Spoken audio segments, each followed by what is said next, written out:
This is a public service announcement that I am recording after I made and edited the video you're about to watch.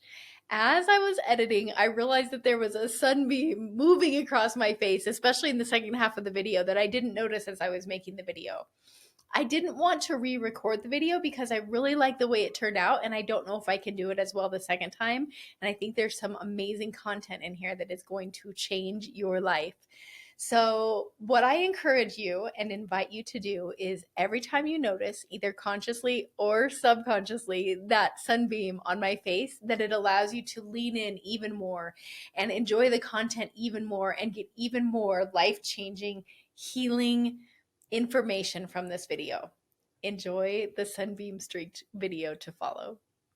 I am making this video during in-between week, the week in between Christmas and New Year's. And I made a commitment a few weeks ago that I was going to put out a new video every single week. And this week I just totally didn't feel like it. So I am doing it anyway, and I am telling you about it so that you can find a way to do the things that you don't feel like doing that you've committed to doing. This video has nothing to do with New Year's because I am responding to an email that I received from someone asking if I had a script for grief. And I do not have a script for grief. Well, I didn't. I do now, and I'm going to tell you how to get it. But I wanted to talk to you a little bit about stepping out of chronic long-term grief that just doesn't seem to go away.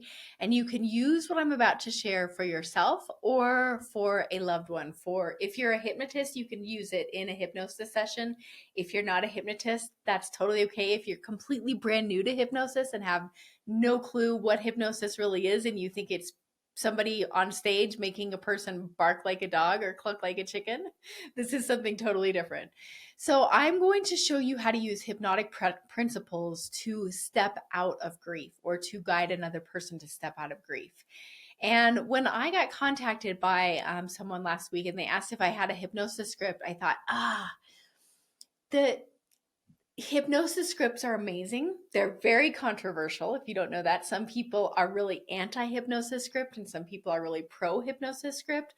I offer hypnosis scripts as a way to equip people with the confidence to do what they want to do. I don't think hypnosis scripts are necessary to guide a person to change. I actually almost never, when I do one-on-one sessions, which I only do very rarely, when I do one-on-one sessions, or my group hypnosis sessions, I don't bring in the hypnosis piece until the person has already experienced transformation. And so I use different tools and different words and different intentions to get them to that place of, in this case, being grief-free before we ever start. So I'm going to tell you how to do that, and then I am going to tell you how to get the grief hypnosis script at no cost if you're interested in having that script. Okay, so hypnosis, in my mind, a formal hypnosis protocol is like the bow on the package after you've already experienced and guided someone to transformation. That hypnosis script cleans up the loose ends and taps into subconscious resources. In my mind, the subconscious mind is like the highest self part of a person that understands things we don't realize we understand, that knows how to put automatic processes in place that we don't understand. It's most likely the part of a person that has been keeping grief in place. It is a part of a person that has been keeping grief in place. And it's a part of a person that you can speak to and help it understand it's safe to relieve that grief. It's safe to let go of that grief, and it's safe to step into something beautiful. So we'll talk more about that in a moment.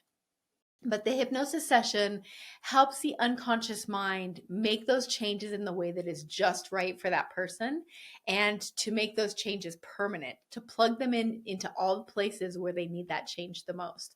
So before we ever get to the hypnosis part, I'm gonna guide you through some really cool stuff that you can do in the first place.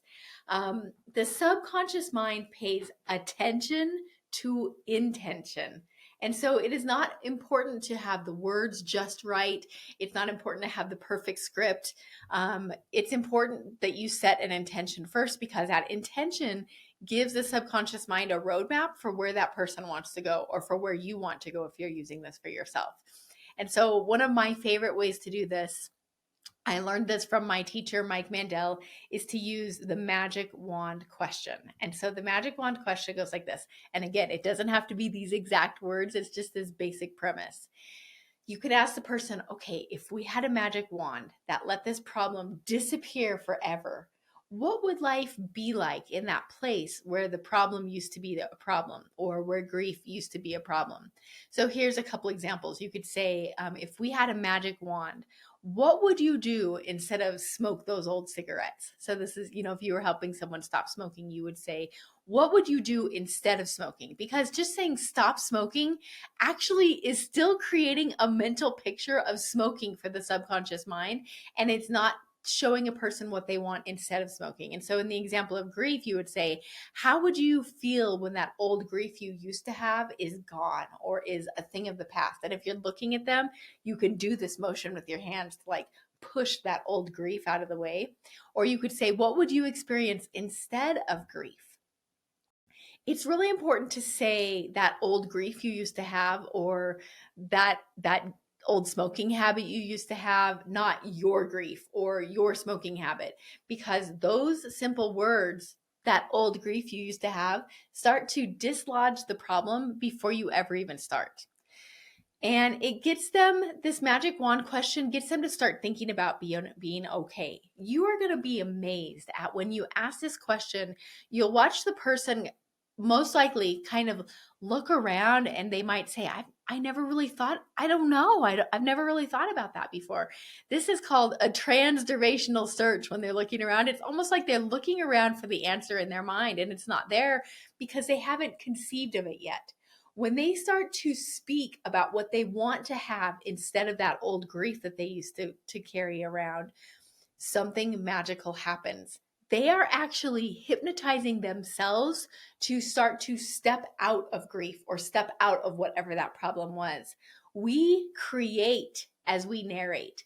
As we speak, we actually create things in our mind. It's almost like our words are that magic wand. And so when they start to talk about what life will be like when that grief is a thing of the past, transformation happens. And it doesn't have to be anything fancy or super articulate. The subconscious mind loves simplicity. So when we say things like, I just want to feel okay, that can be magic because they start to imagine feeling okay. And the part of them that was sparking grief before had a positive intention. It was actually doing it because it felt like it was keeping them safe in some way. It may have felt like it was keeping them attached to the thing that they lost or the person that they lost in some way. Usually grief is there for a reason, and most of the time it happens because that loss feels fresh. It feels like it's happening right now. And so the subconscious mind is responding as if it's happening right now. Quick side note. Sometimes in this video, I will say unconscious mind, and sometimes I will say subconscious mind. I was taught by Mike Mandel, unconscious mind, and most people who think of hypnosis think of subconscious mind. It's the exact same thing. It's just two different words for the exact same thing in my mind. I know there's lots of different ideas about that. So this next thing that I'm going to say might sound a little bit rude or simplistic, and I do not mean it that way. I mean this from a place of deep compassion, and I mean it from a place of, I hope that what I'm about to say liberates you or liberates the person who's struggling with grief, and that is that grief becomes a habit. We get in the habit of feeling grief when we think about that person, or when we are in a certain situation, maybe when it's a situation when in the past we had the thing that we're grieving, and it becomes a habitual behavior. And the unconscious mind, the subconscious mind, starts to get the impression that there's a reason for that grief. And it feels very, very real because we actually feel grief in the body. When a person is grieving, there is something physically going on with the body, whether they're aware of it or not. Some people are more tuned into their body than other people, but there is something happening in the body when a person experiences grief. So when they're thinking something like, oh, I just miss this person or this situation so much, they're feeling something in the body, and that physical sensation makes them think, I can't get over this. It makes them feel like they're not okay, and it makes them feel like they're stuck. So they might be okay in that situation. It might be perfectly appropriate for them to let go of that old grief they used to have, but it doesn't feel like it because they feel that grief. So if I could show you a simple way to step out of grief or to guide someone else to step out of grief, and I'm telling you it's really simple, would you be interested? If so, continue to watch. So the number one step, this is a 5-step protocol. Step 1 is to ask that magic wand question. If I had a magic wand and I could Shazam this situation and make grief a thing of the past, how would you experience life instead? Like, what would life be like now? And it's really important that they don't say, I wouldn't grieve anymore, because that is still using their words. The word grieve is still in there, and it's still making a mental picture for the subconscious mind of grieving. So they need to talk about what they would have instead. And so step 2 is to get permission to heal. And this can be as simple as them acknowledging that it's safe and appropriate to feel better, that they can honor the memory of that thing they were grieving and still feel okay. And one of the most beautiful things about this is that it allows them to actually be present in life now and to honor all the relationships and all the situations that are happening now in a way that helps them just be fully present. So a lot of times people feel attached to the grief. So step 2 is giving themselves permission to let it go.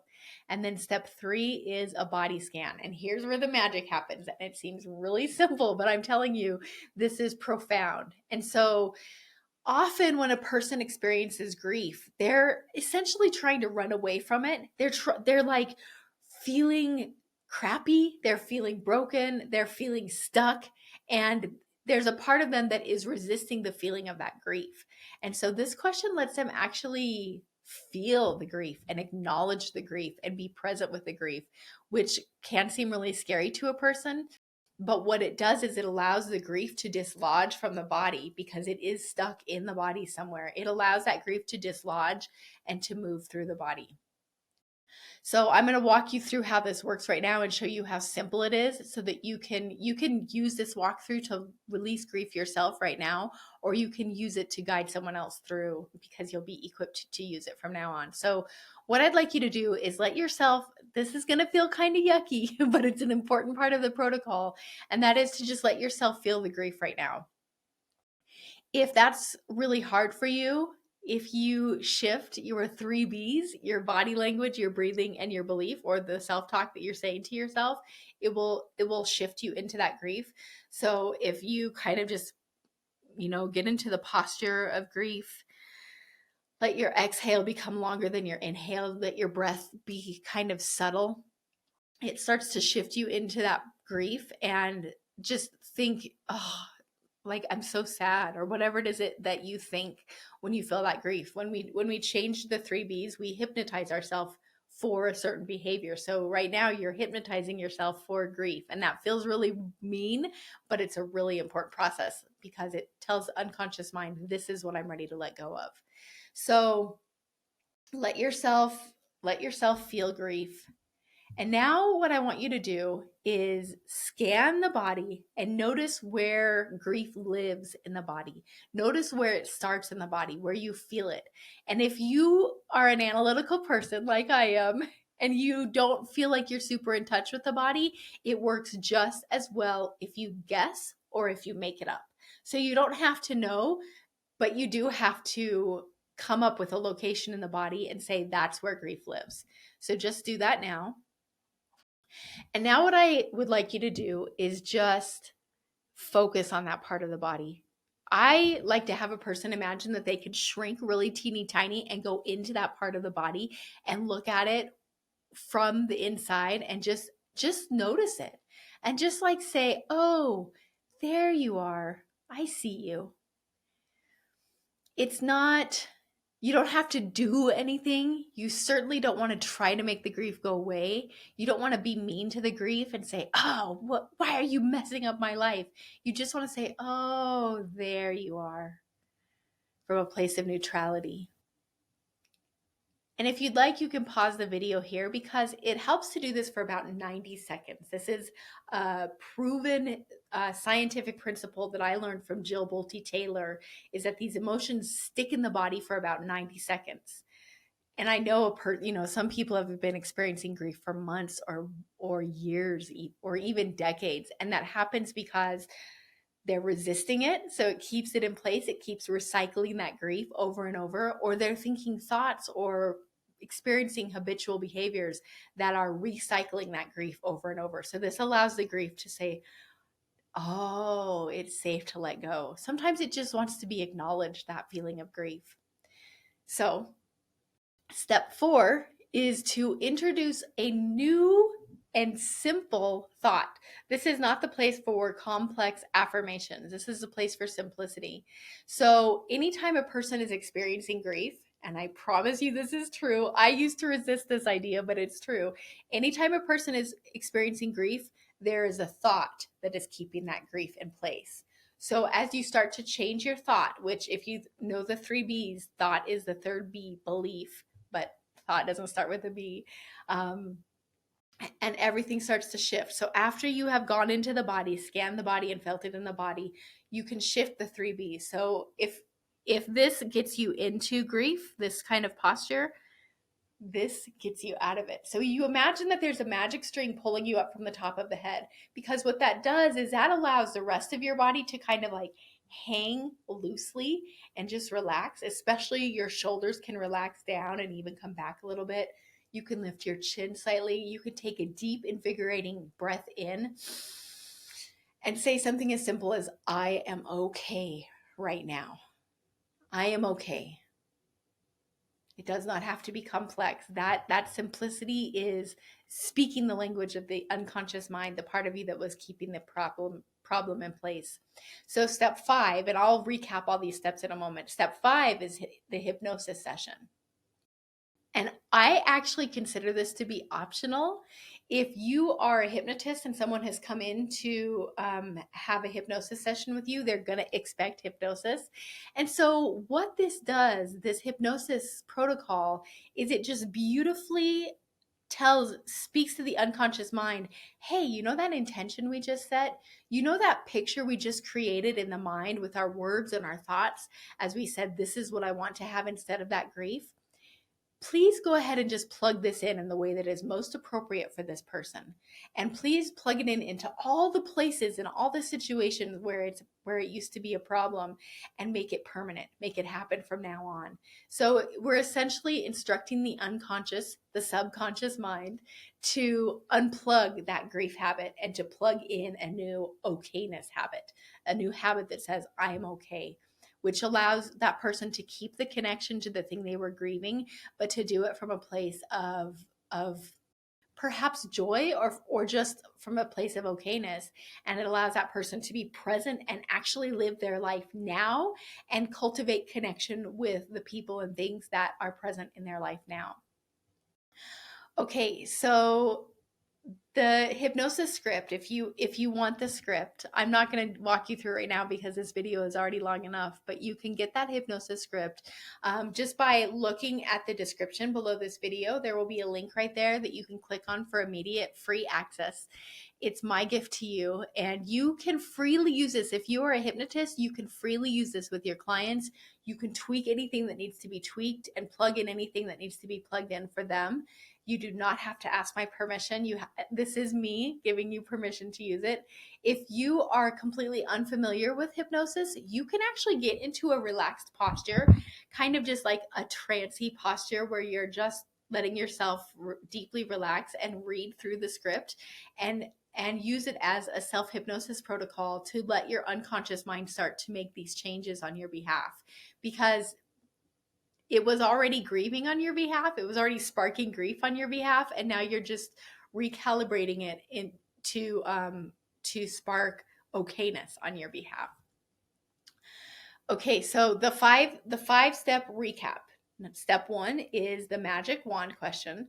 Step 2 is giving your unconscious mind permission to heal, having that person acknowledge it's okay to step out of grief. Step 3 is the body scan. Step 4 is to introduce a new simple thought. It's really hard to hold up this finger without this finger coming up. And step 5 is the hypnosis protocol itself. And like I said, that hypnosis protocol in my mind is optional. So I had mentioned before, scripts are really controversial.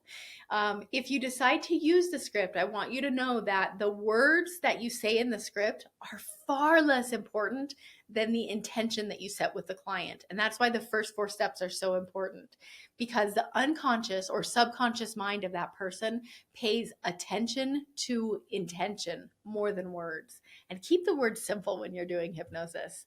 And then it's also really important that you calibrate the client. So if you're looking at the script, that you're holding it where you can easily move your eyes and shift your eyes to actually look at the person you're hypnotizing and make sure that they're in a trance. Make sure you don't keep trying to put them into trance when they're already in a trance, or make sure you don't go forward if they're fidgeting and wiggling and they're not in a trance at all.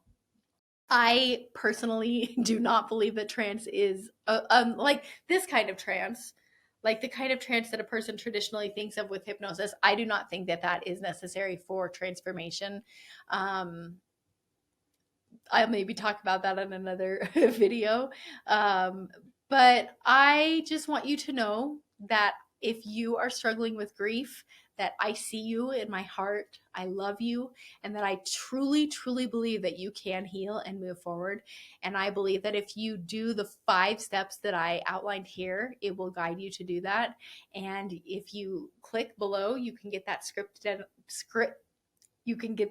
down below and get immediate access to it. Have a beautiful day, my friend.